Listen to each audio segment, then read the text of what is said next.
Hello, दोस्तों बात करते हैं सुज़लॉन एनर्जी लिमिटेड की। सवाल यहाँ पर यह आया है कि क्या ₹4.5 का स्टॉक हो चुका है, रिन्यूएबल सेक्टर का स्टॉक है हमारा, क्या यहाँ पर खरीदारी कर सकते हैं या नहीं? लॉन्ग टर्म के लिए स्टॉक हमारा कैसा रहने वाला है? अगर कोई बाय करता है साल भर, 2 साल, 3 साल अगर इसे रखता है स्टॉक को, तो क्या यहाँ पर पैसा बनेगा या नहीं बनेगा? सबसे आसान सवाल है बट थोड़ा-सा ट्रिकी है क्योंकि पेनी स्टॉक है हमारा और इसका जो पास्ट रिकॉर्ड रहा है, वो अच्छा नहीं रहा है। बट उसके बावजूद भी क्योंकि रिन्यूएबल सेक्टर में एक टर्न अराउंड आया है इस समय पर, गवर्नमेंट स्पेंडिंग बढ़ी है, साथ ही साथ सुज़लॉन ने भी अपना टर्न अराउंड किया है यहाँ पर स्टॉक में और कंपनी के विजन में काफ़ी चेंजेस आए हैं। बात करेंगे सुज़लॉन में खरीदारी करनी है या नहीं करनी है, अगर आपने ऑलरेडी खरीद रखा है, लॉस में हो तो क्या स्ट्रैटेजी हो और नेक्स्ट वीक का क्या टारगेट लेकर के चलना है आपको, सब कुछ बात करेंगे। तो हम डिटेल में चलिए शुरू करते हैं। बट उससे पहले अगर आप चैनल पे नए हो तो प्लीज़ चैनल को सब्सक्राइब कर दो और हिट दैट बेल आइकन ताकि आपको नोटिफिकेशन मिल सके। चलिए स्टार्ट करते हैं। बात करें सुज़लॉन के 1 वीक के चार्ट की, तो 1 वीक में बहुत अच्छा प्रदर्शन नहीं रहा है। मार्केट भी अंडर प्रेशर ही परफॉर्म कर रहा है और साथ ही साथ अगर आप देखो तो स्टॉक भी हमारा अंडर प्रेशर ही परफॉर्म कर रहा है। मार्केट को डाउन ले जाने के बहुत सारे रीजंस हैं और सुज़लॉन में एक एक्स्ट्रा रीजन आ जाता है डाउन जाने का। वो है कि सेबी ने इसमें ऑडिटर लगाया था। जब सुज़लॉन काफी तेजी से बढ़ रहा था, 8 साढ़े 8 रुपए का स्टॉक हो चुका था, तो सेबी ने अपना एक ऑडिटर इसमें अपॉइंट किया था ताकि जांच सके कि क्या यहाँ पर सब कुछ जो हो रहा है वो सही है या नहीं, क्योंकि काफी बड़ी डील्स हुई थी सुज़लॉन की, इंटरनेशनल डील्स भी हुई थी और उसके लिए फिर सेबी ने यहाँ पर ऑडिटर बैठाया था कि जितनी भी डील्स हुई हैं क्या उसकी एंट्री सही है या नहीं, अकाउंट्स इनका सही है या नहीं, सारी चीजों के लिए वहां पर डाला गया था। और सेबी का नाम जिस भी कंपनी के साथ जुड़ जाता है तो वो कंपनी डाउन ट्रेंड में जाती ही जाती है और वही एक चीज सुज़लॉन में भी हुई। मार्केट ने भी सपोर्ट नहीं किया, साथ ही साथ यहाँ पर सेबी की जो खबर थी उसे गिरावट शुरू हुई। गिरावट शुरू होने के बाद उम्मीद थी कि बाजार की रैली को देख करके सुज़लॉन अच्छा प्रदर्शन करेगा, बट बाजार भी अंडर प्रेशर ही रहा है हमारा लगातार। इस समय पर बाजार को अगर आप देखो तो बाजार ने 14,300 का सपोर्ट बरकरार रखा है, जो कि एक अच्छी खबर है मेरे हिसाब से, क्योंकि 14,300 अगर ब्रेक होता है तो 14 तक गिरावट होगी और उस कंडीशन में फिर देखिए गवर्नमेंट में इस समय पर बाजार को अगर छोड़ दिया जाए तो जो पॉलिटिकल सिचुएशन है हमारी या फिर जो इंडिया की सिचुएशन है वो बहुत डरावनी हो चुकी है।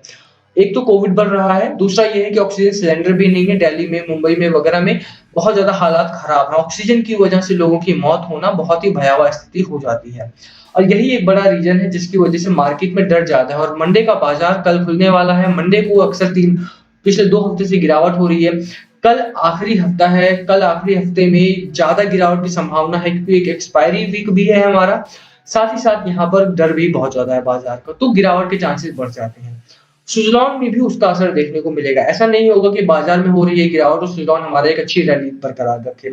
बाजार की बात करते हैं दोबारा से, बट अगर बात करें कि खरीदारी कर सकते हैं या नहीं कर सकते हैं, तो देखो 2-3 पॉइंट्स होते हैं अगर आपको किसी भी पेनी स्टॉक में खरीदारी करनी है। तो पेनी स्टॉक से मेरा मतलब होता है जो ₹10, ₹20, ₹50 से कम के स्टॉक है हमारे, उनमें अगर खरीदारी करनी है क्योंकि उनका बहुत ज़्यादा डेटा अवेलेबल नहीं होता है। सुज़लॉन आपने पढ़ रखा है, आपने सुन रखा है, आपने बहुत सारे वीडियोज़ में देख रखा है, बट सुज़लॉन का कोई सामान आप यूज़ नहीं करते हो या आपके आस-पास लोग यूज़ नहीं करते। जबकि ब्रिटानिया हो गया या आईटीसी हो गया, बिंगो वगैरह आप खाते रहते हो तो आपको पता ही है किस तरह से मार्केटिंग हो रही है, ऐड देखते रहते हो। सुज़लॉन का ऐसा कुछ नहीं है। तो आप नहीं जानते हो इस कंपनी के बारे में इतना। तो इसलिए 2-3 पॉइंट्स को आपको रखनी होती है नज़र। एक तो जो सबसे इम्पोर्टेंट पॉइंट होता है कि क्या कंपनी प्रॉफिट में है या नहीं है। और सुज़लॉन इस पॉइंट पे बहुत ही बेहतरीन खरा उतरता है। लगातार सुज़लॉन में जैसा मैंने बोला टर्न अराउंड दिखाया है, अच्छा टर्न अराउंड दिखाया है। जून में 528 करोड़ का प्रॉफिट था। उसके बाद 736 करोड़ का प्रॉफिट दिखाया इन्होंने और उसके बाद 959 करोड़ का प्रॉफिट दिखाया। यही नहीं, टोटल रेवेन्यू में भी ग्रोथ है, साथ ही साथ आप देखोगे तो ऑपरेटिंग प्रॉफिट में भी ग्रोथ देखने को मिली है। 91 करोड़ का प्रॉफिट जून में, उसके बाद 111 करोड़ का, उसके बाद 135 करोड़ का प्रॉफिट दिखाया है। तो लगातार फाइनेंशियल स्टेटमेंट में सुधार हुआ है।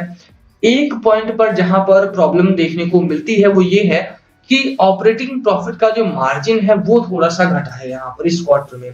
15% साढ़े 15% के आसपास था, उसके बाद 14.21%, 1% के आसपास का डाउन ट्रेंड यहाँ पर देखने को मिला है।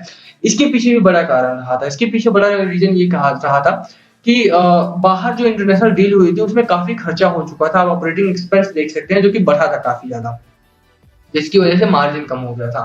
इन्वेस्टमेंट काफ़ी बड़ी हुई थी, इनकी डेट काफ़ी पे किया था इन्होंने और उसके बाद वहाँ से फिर थोड़ा-सा गिरावट का माहौल, ऑपरेटिंग मार्जिन में गिरावट का माहौल देखने को मिला था, बट यहाँ पर रिकवरी में है। कंपनी एक अच्छी रिकवरी में है, लास्ट 3 क्वार्टर से एक अच्छा खासा प्रॉफिट दिखा रही है। सुज़लॉन एक अच्छी कंपनी है। तो अगर फाइनेंशियल स्टेटमेंट देखें तो ठीक-ठाक हमें यहाँ पर रेशियोज़ देखने को मिलते हैं। अगर टेक्निकल्स की बात करें, यहाँ पर थोड़ा सा रिटर्न की बात करें, तो पिछले 1 साल में कंपनी ने बहुत अच्छा रिटर्न नहीं दिया है आपको। 63% का रिटर्न दिया है इस पॉइंट पर, ₹4.5 के पर भी। अच्छी खबर है, अच्छी खबर इसलिए क्योंकि जब ₹8.5 ₹9 के आसपास स्टॉक ट्रेड करा दो तो एक अच्छा खासा प्रॉफिट आप यहाँ पर कमा रहे हैं। तो स्टॉक ने हमको प्रूव करना स्टार्ट किया था। मार्केट की गिरावट में थोड़ा-सा संभल नहीं पाया, वो अलग बात है, बट इसके बावजूद भी सुज़लॉन अभी भी बरकरार है। जल्दी ही रैली आने की उम्मीद आप इसमें से कर सकते हो। ऐसा मैं इसलिए कह रहा हूँ क्योंकि अगर मार्केट सपोर्ट करता है, तो जो फंडामेंटल्स हैं इस कंपनी के वो काफ़ी अच्छे हैं। एक और जो तीसरी खबर जो होती है, तीसरी जो चीज़ होती है वो ये होती है कि किन लोगों का पैसा लगा हुआ है। तो सबसे पहले म्यूचुअल फंड की शेयर होल्डिंग इंक्रीज किया है मार्च क्वार्टर में। मार्च क्वार्टर में सुज़लॉन में पैसा बढ़ाया गया है। दूसरा पॉइंट जो होता है हमारा एफआईआई की होल्डिंग। तो एफआईआई की होल्डिंग भी 1% से ज़्यादा बढ़ी है यहाँ पर पिछले क्वार्टर में। मार्च क्वार्टर में भी गिरावट ही हो रही थी। मार्च क्वार्टर में ऐसा कोई बहुत तेज़ी से नहीं बढ़ रहा था हमारा स्टॉक। फिर भी यहाँ पर एफआईआई की होल्डिंग जो है वो बढ़ाई गई। तो ये एक अच्छी खबर है हमारे लिए। 2 तरह से, एक तो ये कि अगर इनका पैसा लगा है तो इन्होंने अच्छी रिसर्च की होगी। दूसरा ये कि एफआईआई, एफपीआई या म्यूचुअल फंड कभी भी कंपनी में पैसा नहीं लगाते हैं। ये लोग पैसा लगाते हैं कंपनी के विजन और प्रोजेक्ट पर। तो अगर कंपनी का विजन अच्छा है, प्रोजेक्ट अच्छे हैं, तो आप रुकना कोई बड़ी बात नहीं है। चौथी जो पॉइंट देखना होता है वो है कि पब्लिक शेयर होल्डिंग कितनी है। तो पब्लिक शेयर होल्डिंग 62% की है। प्रमोटर्स के पास बहुत ही कम शेयर होल्डिंग है, जो कि एक अच्छी खबर है। वो इसलिए क्योंकि होता क्या है कि मान लिया 90% के आसपास प्रमोटर की शेयर होल्डिंग है, आपने पैसा डाला उसमें और जैसे ही स्टॉक बढ़ने लगा तो प्रमोटर्स ने शेयर्स को डाइल्यूट कर दिया। प्रॉब्लम आ जाएगी, शेयर डाइल्यूट होंगे, नंबर ऑफ शेयर्स ट्रेड बढ़ जाएंगे और ऐसे में क्या होगा कि फिर आपका जो स्टॉक प्राइस है वो वहीं का वहीं रह जाएगा, बढ़ेगा नहीं। तो ये भी अच्छा है कि पब्लिक के हाथ में काफी ज्यादा शेयर है। अगर यहाँ पर खरीदारी आती है जो कि मार्केट के अच्छे स्टैंडर्ड पर जाने पर आएगी, उसके बाद यहाँ पर एक अच्छा रेवेन्यू आप जनरेट करेंगे इस कंपनी से, एक अच्छा प्रॉफिट आप यहाँ से बनाएंगे। ठीक है, चारों के चारों पॉइंट्स यहाँ पर हरी झंडी दिखाते हैं कि खरीदारी की जा सकती है। बट एक पॉइंट जहां पर नजर रखनी होती है वो यह है कि बाजार कैसा परफॉर्म कर रहा है जब आप इन्वेस्टमेंट कर रहे हैं। इस समय का बाजार जो है खरीदारी का है, बिल्कुल खरीदारी का है। 2 रीजंस हैं, एक तो गिरावट है बहुत ज्यादा और ऐसे ऐसे लेवल पर दोबारा आपको स्टॉक्स नहीं मिलेंगे। जिन लोगों ने पिछली बार की रैली को मिस कर दिया था वो इस बार पछता रहे हैं। इस बार बाइंग की जा सकती है। बट यहाँ पर एक चीज आपको देखना होगा कि ना ही सुज़लॉन ना ही मार्केट आपको इजाजत देता है कि शॉर्ट टर्म के लिए बाय करो। लॉन्ग टर्म के लिए आ सकते हो तभी एंट्री लेनी है, वरना नहीं लेनी है। ठीक है, तो मार्केट अभी थोड़ा सा पॉजिटिव नहीं है, इसी वजह से लॉन्ग टर्म के लिए आओ। एफआईए डीआई का डेटा अगर देखें तो 1695 करोड़ का माल यहाँ पर डीआईए ने खरीदा था गिरावट के बाजार में भी। और यही एक चीज मैं आपको कहना चाह रहा हूँ कि यहाँ पर बिकवाली करने का टाइम नहीं है। यहाँ पर खरीदारी करो, भर भर के माल उठाओ, पैसा डालो, बट सिर्फ लॉन्ग टर्म के लिए और अच्छे स्टॉक्स में। सुज़लॉन एक अच्छा स्टॉक हो सकता है। चार्ट पैटर्न की बात करें अगर हम, कल के टारगेट्स की बात करें अगर हम, तो देखो एक डाउन साइड का आप सपोर्ट लेकर के चलो ₹4.5 का। मुझे लगता है कि इससे नीचे हमारा स्टॉक जाने की उम्मीद कम है बहुत ज्यादा।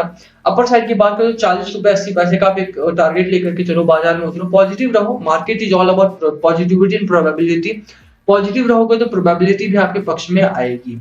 खरीदारी कर सकते हैं या नहीं, तो बिल्कुल खरीद सकते हो। कितना खरीदना है, तो देखो सिर्फ 10% से कम पैसा डालना है। 10% ऑफ टोटल कैपिटल से कम का पैसा आपको इसमें निवेश करना है, इससे ज्यादा नहीं करना है। ठीक है, और लॉन्ग टर्म के लिए आना है, शॉर्ट टर्म के लिए नहीं आना है। लास्ट कॉल आपकी होनी चाहिए, खरीदना है, बेचना है या होल्ड करना है, क्या है आपकी स्ट्रैटेजी, प्लीज कमेंट करके शेयर करना।